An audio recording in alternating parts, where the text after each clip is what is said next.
میرا بندہ کسی محفل میں میرا ذکر کرتا ہے، میں اس سے کہیں بہتر محفل میں اس کا ذکر کرتا ہوں۔ اللہ کی محفل تو ملائکہ اعلیٰ کی ہے، ملائکہ مقربین کی ہے۔ بہرحال اللہ کو تم اپنے دل میں مستحضر رکھو، اللہ تعالیٰ تمہیں بھی یاد رکھے گا۔ دوبارہ فرمایا احفظ اللہ تجدہ امامک تجاہک، اللہ کو یاد رکھو تو اپنے سامنے موجود پاؤ گے، جب چاہو دعا کرو تو احفظ اللہ تجدہ امامک یا تجاہک، اپنے سامنے موجود پاؤ گے۔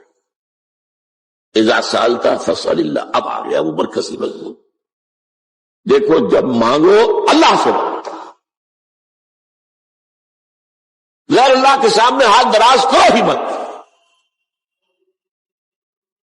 ایک حدیث میں آتا ہے، یعنی حرام نہیں ہے، دنیاوی قواعد اصول قوانین کے تحت کسی سے مدد چاہنا، کوئی سوال کرنا حرام نہیں ہے، آپ سوال کریں، مدد لیں، اسی پر دنیا قائم ہے، ایک دوسرے کے ساتھ تعاون کے ساتھ۔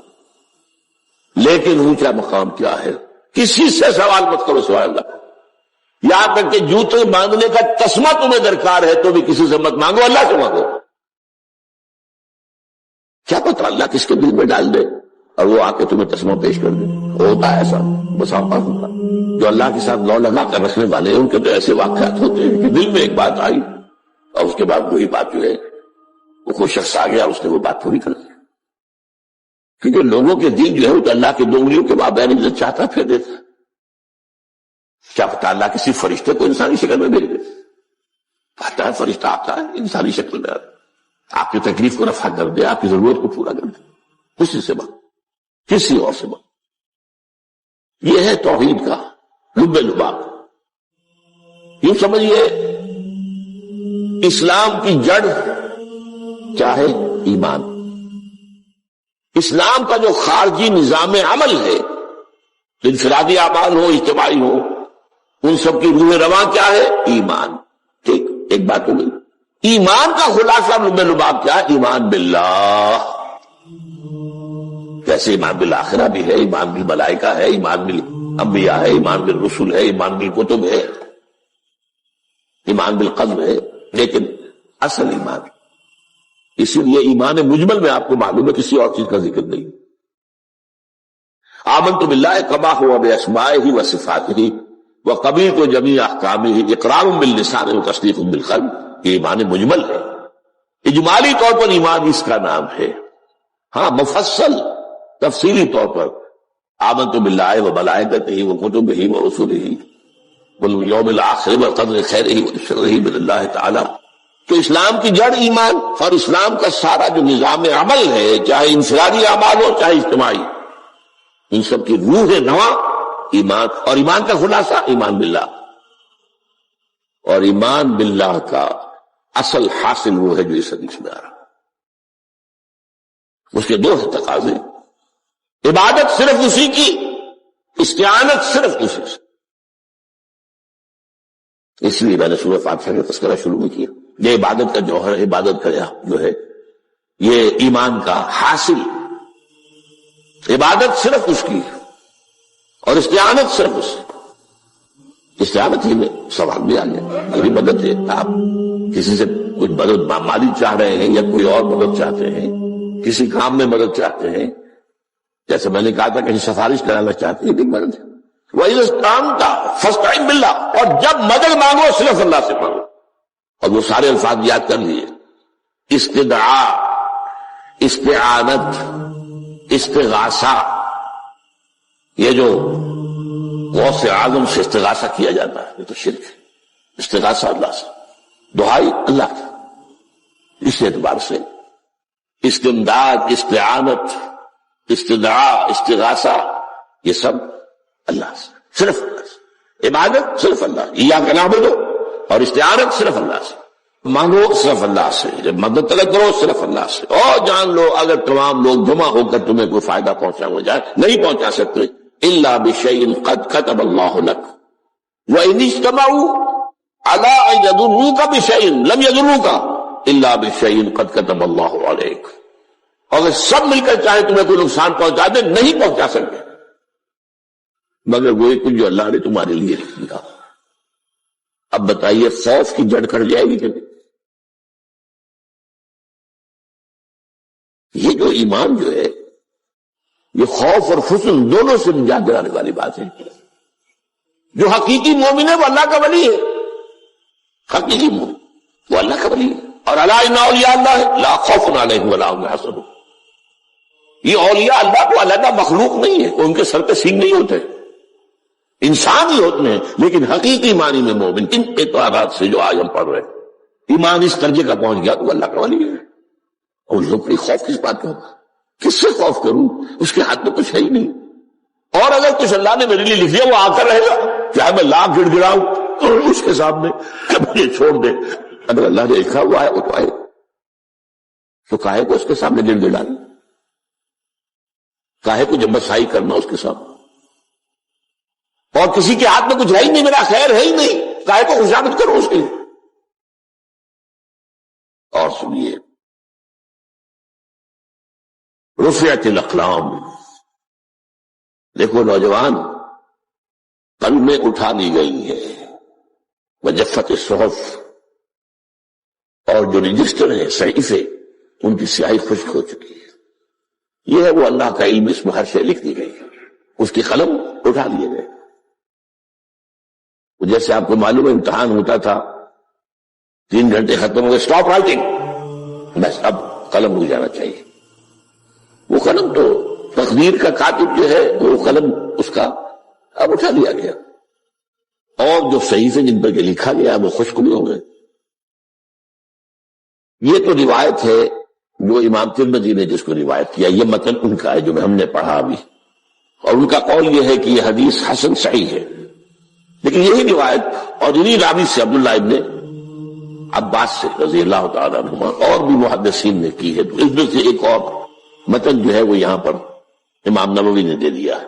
اے فضل اللہ تجدہ امامک, یہ تو پہلا وہ ٹکڑا تھا, وقت تو جاہد تھا, یہاں امامک ہے. مطلب ایک ہی ہے, اپنے سامنے پاؤ گے. اللہ کی حفاظت کرو, اللہ کو دل میں, اللہ کی یاد کو محفوظ رکھو, گویا کہ اللہ کو مستحضر رکھو. ذکر اللہ کے معنی کیا ہے؟ استحضار اللہ فی القلب, یہ ذکر اللہ ہے. جنہیں ہم ذکر سمجھ بیٹھے وہ ذکر کے ذریعے, اپنی صلاۃ للذکری, نماز قائم کرو میری یاد کے لیے, نماز ذریعہ ہے یاد کا. یہ علیحدہ بات ہے کہ آپ نے 17 رکعتیں بھی پڑھ لی ہو عشاء کی اور یاد آپ کو آئی ہی نہیں کوئی. آپ تو ایک میکینیکل انداز میں جو ہے وہ اٹھک بیٹھک کر رہے ہیں اور آپ کی زبان سے کچھ بھی نکل رہا ہے, اور اس کا آپ کے شعور سے, دل کی گہرائی سے کوئی رابطہ ہے ہی نہیں, وہ ذکر تو نہیں ہوا. ہاں نماز فرض تھی وہ ادا ہو گئی, آپ کی فرض ادا ہو گئی. تو جنہیں ہم نے ذکر سمجھا وہ ذرائع ذکر ہے, اللہ اللہ سبحان اللہ زبان سے, یہ تاکہ اس کے نتیجے میں وہ ذکر حاصل ہو جائے. استحضار اللہ فی القلب, ذکر کے معنی ہے استحضار اللہ فی القلب. تعرف الی اللہ فی الرخاء, اور دیکھو کشادگی کے وقت میں تم اللہ کو یاد رکھو, اللہ کی طرف رجوع کیے رہو, بھول نہ جاؤ. وہ نہ ہو جو کبھی کہا تھا, بہادر شاہ ظفر کے اشعار میں سے بہت زور کا شعر ہے, ظفر آدمی اس کو نہ جانیے چاہے کتنا ہی روح فارمدکا, جسے عیش میں یاد خدا نہ رہی, جسے تیش میں خوف خدا نہ رہا. وہ ہے کشادگی کی حالت میں, جبکہ تمہارے لیے کشادگی ہے, اللہ کی طرف رجوع کیے رکھو. یا عارف کا فی الشدہ, تو اللہ اپنی توجہ تم پر رکھے گا شدت کے وقت میں. تمہیں کوئی تکلیف ہے, اس تکلیف کو تم پر آسان کر دے گا. تکلیف تو آنی ہے, لکھی ہوئی ہے, وہ تو آئے گی. لیکن یہ کہ اللہ تعالیٰ اس کی شدت کو, ایک ہی چیز ہے جس کو ایک انسان بہت شدت کے ساتھ محسوس کر رہا ہے, دوسرا آدمی اتنا نہیں محسوس کر رہا ہے. احساس کا معاملہ ہوگا نا. وہ تو اصل میں اگر انسان کی نرز کٹی ہوئی ہے تو احساس ہوگا ہی نہیں, سرے سے نہیں ہوگا. تو اس اعتبار سے اللہ تعالیٰ تمہارے لیے وہ شدت کی کمی کر دے گا. وَعْلَمْ أَنَّمَا أَخْطَأَكَ لَمْ يَكُنْ لِيُصِيبَكَ, اور جان لو جو چیز تم سے چھوٹ گئی ہے, رہ گئی ہے, وہ ہرگز تمہیں ملنے والی نہیں تھی.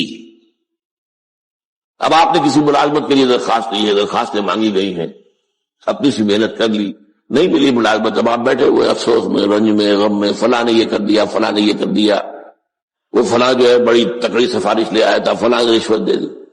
چھوڑو نہیں اس کو، وہ تمہارے لیے نہیں تھی. کاہے کو اپنے ذہن کے اندر یہ کھچڑی پکا رہے ہو بیٹھے ہوئے؟ خواہ آپ شاید سوء ظن میں بھی مبتلا ہو رہے ہو، کسی نے نہ رشوت دی اور آپ سمجھتے ہو کہ رشوت دی ہے اس نے. یہ ساری چیزیں، یہ ساری سیئات، ان کی جڑ کٹ ہے. وَعَلَمْ أَنَّمَا أَخْطَأَكَ لَمْ يَكُنْ لِيُصِيبَكَ وَمَا أَصَابَكَ، جو چیز تم پر آ گئی، لَمْ يَكُنْ لِيُخْطِئَكَ، ہو ہی نہیں سکتا تھا کہ وہ تم پر نہ. یہ کر لیتا تو ہو جاتا، شاید یہ کر لیتا، میں نے ٹیکا پہلے لگوا دیا ہوتا تو یہ بات نہ ہوتی. بھائی وہ جو ہونا تھا وہ ہونا تھا. اب یہ وہ چیز ہے جس سے انسان میں کیفیت پیدا ہوتی، تسلیم و رضا. ہم بھی تسلیم کی خو ڈالیں گے، بے نیازی تیری عادت ہی صحیح. اے اللہ جو تو نے چاہا مجھے قبول ہے. اسی لیے میں نے آپ کو آیتیں سنائی سورہ تغابن کی، ما اصاب من مصیبت الا باذن اللہ، کوئی مصیبت نہیں آتی مگر اللہ کے اذن سے. ومن یؤمن باللہ یہد قلبہ، جو اللہ پر ایمان رکھتا ہو اللہ اس کے دل کو ہدایت دے دیتا ہے. ہدایت کس بات کی؟ تسلیم و رضا. سر دوستاں سلامت کہ تو خنجر آزمائی، نہ شبد نصیبت دشمن کے شبد ہلا کے تیرت. اے اللہ تیری طرف سے ہے، مجھے قبول ہے، اور بظاہر مجھے تکلیف ہو رہی ہے لیکن یقیناً اس میں میرا کوئی خیر ہے. بیدک الخیر، تیرے ہاتھ میں تو خیر ہی خیر ہے، جو بھی تیری طرف سے آئے. سر تسلیم خم ہے مزاج یاد میں. اور یہ مضمون جو ہے زیادہ بڑے پیمانے پر سورہ حدید میں آیا ہے. ما اصاب من مصیبت فی الارض ولا فی انفسکم الا فی کتاب من قبل ان نبرأها، کوئی مصیبت نہیں آتی نہ تمہاری جانوں میں نہ زمین میں زلزلہ آ جانا، سیلاب آ جانا، کچھ اور زمین کا دھس جانا، یا یہ ہے کہ تمہاری جانوں میں کوئی بخار ہو گیا، کوئی اور تکلیف ہو گئی، اچانک معلوم ہوا کہ صاحب جو کینسر ہے، اور کینسر بھی اب 3rd stage پہ پہنچ چکا ہے. لیکن جو بھی آیا ہے وہ اللہ کے علم کی کتاب میں پہلے سے لکھا ہوا ہے. فی کتاب من قبل ان نبرأها، یہ کتاب میں درج ہے اس سے پہلے کہ ہم اسے ظاہر کریں. اس کا نتیجہ کیا نکلنا چاہیے؟ لیکن لا تاسوا علی ما فاتکم ولا تفرحوا بما آتاکم، افسوس نہ کیا کرو جو تم سے جاتا رہے، چھوٹ جائے. کوئی عزیز فوت ہو گیا، کوئی موقع ہاتھ سے نکل گیا، ارے بھائی میں چوک گیا، بڑا موقع تھا، اب اس پر افسوس کر رہے نہیں. جو چیز لیکن لا تاسوا علی ما فاتک ولا تفرحوا بما آتاک، جو اللہ تمہیں دے دے اس پر اتراؤ مت. وما اصابک لم یکن لیخطئک واعلم ان النصر مع الصبر، اور جان لو اللہ کی مدد صبر کے ساتھ آتی ہے. جو آئے اس کی طرف سے جھیلو. زبان پر کلمہ شکوہ اور شکایت نہ آئے، اللہ سے شکایت نہ آئے. تسلیم و رضا، جو تیری رضا ہے. تیری صحت ہمیں منظور ہے لیکن اس کو، مولانا محمد علی جوہر ایک مرتبہ جیل میں گئے، ایک بیٹی بیمار ہوئی، فوت ہو گئی. اس کے بعد دوسری مرتبہ پھر جیل میں گئے، دوسری بیٹی کو وہی بیماری ہو. جیل میں اطلاع ملی کہ بیٹی کو یہ بیماری ہو گئی ہے، تو خط لکھا اشعار کی شکل میں. تو آخری شعر یہ ہے، تیری صحت ہمیں منظور ہے لیکن اس کو نہیں منظور تو پھر ہم کو بھی منظور. ہم تو چاہتے ہیں میں بیٹی کے تو یہ شفا ہو جائے، اسے منظور نہیں تو پھر ہمیں بتا. وَعَلَمَ أَنَّ النَّصْرَ مَعَ الصَّبْرِ وَأَنَّ الْفَرَجَ مَعَ الْكَرْبِ. فرج، فراخی، کھل جانا کسی چیز کا، یہ ہے کرب کے ساتھ، تکلیف کے ساتھ. تکلیف ہوتی ہے ساتھ. اللہ نے قانون بنایا ہے دنیا کا. اب آپ اندازہ کیجئے بچے کی ولادت میں ماں کو کتنی تکلیف اٹھانی پڑتی ہے. آج کل تو فیشن ہو گیا ہے، سیدھے سیدھے جاؤ آپریشن کراؤ، تکلیف سے بچ جاؤ. لیکن یہ ہے کہ یہ بھی آپ کے علم میں ہوگا، وہ ساری تکلیف جیسے ہی بچے کو لا کر ماں کے برابر لٹایا ہے، ساری تکلیف ختم. پھر جو راحت میسر آتی ہے. ان الفرج مع الکرب وان مع العسر یسرا، اسی لیے میں نے وہ آیتیں بھی پڑھی تھی ان مع العسر یسرا ان مع العسر یسرا. اس دنیا میں یہ اللہ نے نظام بنایا ہے، سختیاں جھیلنی ہی ہوں گی. لقد خلقنا الانسان فی کبد، ہم نے انسان کو پیدا کیا مشقت کے، تو مشقت تو کرنی پڑے گی. کسی کی جسمانی مشقت زیادہ، کسی کی ذہنی مشقت زیادہ، مشقت سے چارہ کسی کو نہیں. تو یہ ہے ان مع العسر یسرا ان مع العسر. بارک اللہ لی ولکم فی القرآن العظیم ونفعنی وإیاکم بالآیات والذکر